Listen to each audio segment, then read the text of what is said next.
One of my videos got my channel monetized and I ain't even know it. And by the time I could even wrap my mind around it, my channel was cooked, done, destroyed.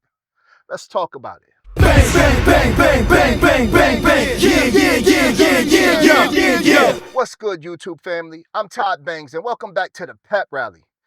I hope you fired up and focused today because two things we not gonna do is give up or complain. So I wanted to go in depth about my monetization journey and the positive and the negative effects that my channel is still going through because of it. To live the YouTuber's dream, you have to be monetized. And that means being accepted into the YouTube partnership program.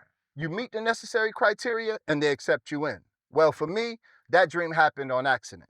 I've had this YouTube channel for over 15 years now, but I was totally using it wrong, yo. I was using it as a virtual hard drive just to showcase my clients' work. I didn't have no respect for the platform or what it could do for me as a creator. I just needed to post finished work online so my clients could pay me for the videos I produced. I'm just keeping it a buck, yo. So back in 2016, this adoption agency called Children Awaiting Parents reached out to me and they wanted me to create some adoption videos to help them promote their services, right? This required me to visit a few families and create some documentary-style videos of their adoption stories. The first family's video was Generation Black.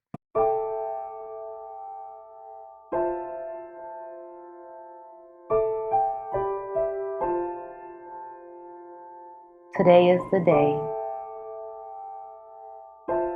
the beginning of our forever.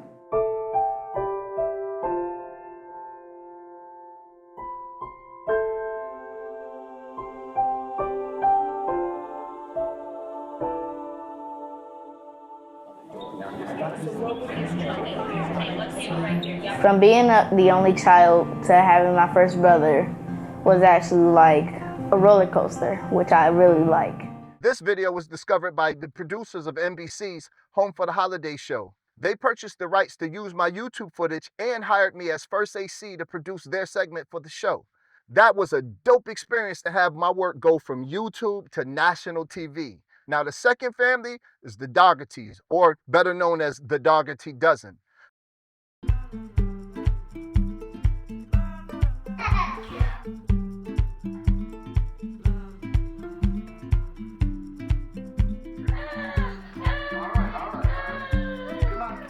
Starting from the top, Yeah. we have Alex, who's 10, James, who's 9.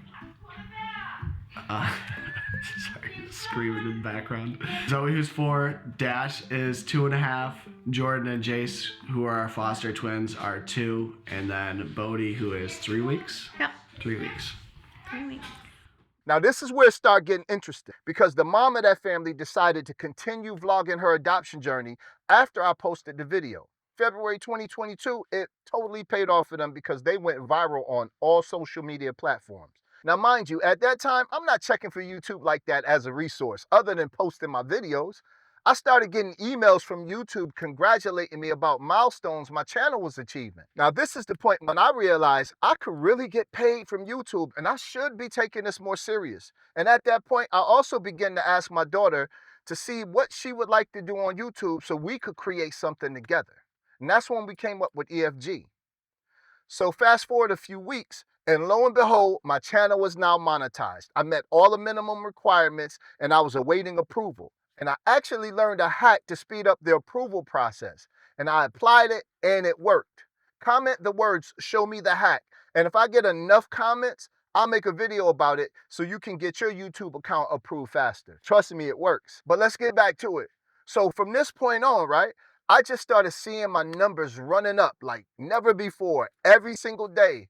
And now I'm seeing my estimate earnings increase and I'm instantly feeling like a YouTuber. Yo, I can't front.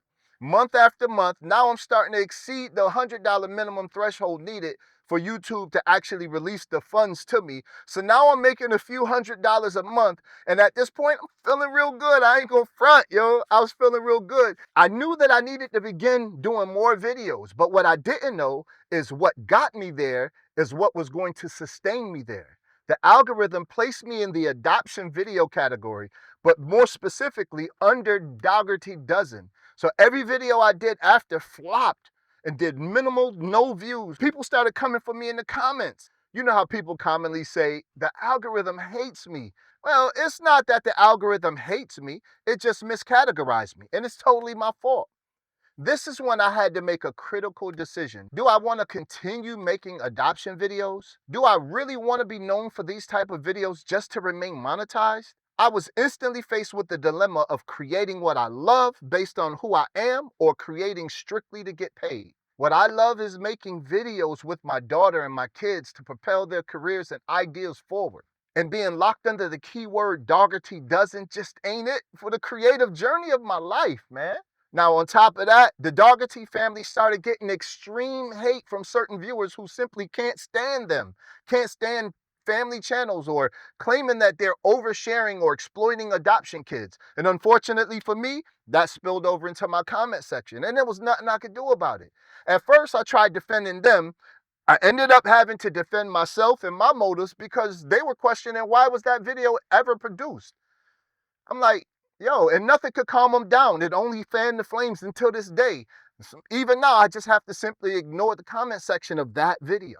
Then, in all of my brilliance, I had the idea of doing a podcast style interview with the mother, Alicia Doherty, in hopes that it would clear the air and give her a chance to explain herself in a safe space.